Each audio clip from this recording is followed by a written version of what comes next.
Viewers and subscribers, you're welcome back again. This is still BVI Channel 1, where we tell you undiluted truth.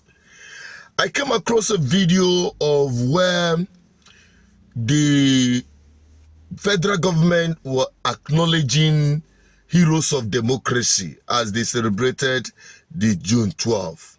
And I didn't see the real hero of democracy there, apart from MKO Abiola. I'm talking about Humphrey Nwosu, the man that actually, gave reason for the celebration of June 12th, following the conduct of the freest and the fairest election ever conducted in Nigeria.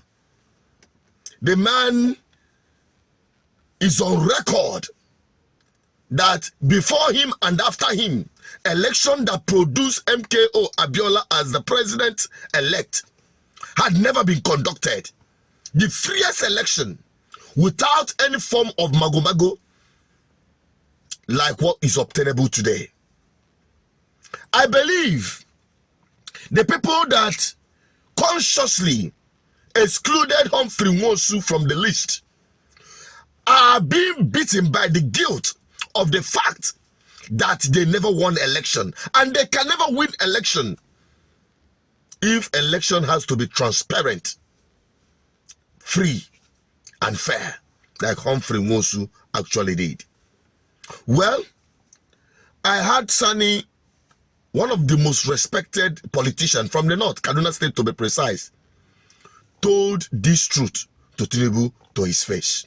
A day like this will not be complete without appreciating the role played by the likes of Colonel Abubakar Dangiwa Umar, the likes of Chief Abraham Adesanya, Alani Akao Boshoru, and the likes of Fred Eno. Mr. President, even though the governor of Kaduna State removed me from the seat, I will always remember that he was one of those who stood for us when we were in prison. He was among those who kept the torch of freedom alive while many of us languished in the cell. Mr. President, I would like to draw your attention to these facts and this truth. The national anthem cannot unite a nation. A national pledge cannot unite a nation. A constitution cannot unite a nation. A nation is united by the ideals of freedom. A nation is united by equity and by justice. We will pray for you, and we believe that the reforms which you have taken, there is no doubt about it, you too have recognized the untold hardship and the suffering it has inflicted on millions of people. But we are expecting that at the end of the day, it will bear fruit, and people will rejoice and say that the sacrifices that they have made, the consequences of that reforms, was something that was worth all this trouble.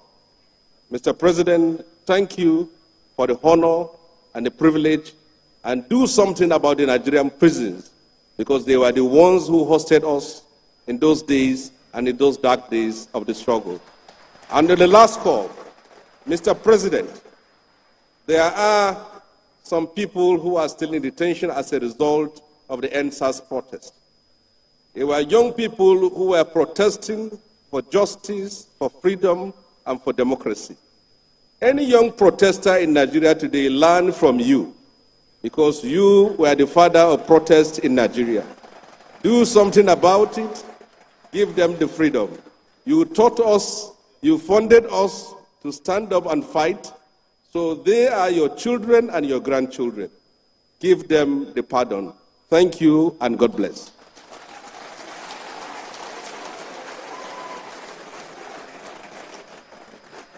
Good. In as much as we may say that this government had failed completely, but we must endure through the agonizing 3 years to come.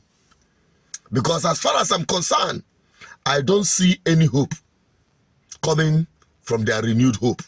All Nigerians could see is renewed hopelessness. Because there could have been a better way to do this without pushing Nigerians through the agony of bad governance as we have today. What is your take on it? Drop it on the comment section. Help me share it and subscribe for more. I'm only an advocate for good governance. Bye-bye for now.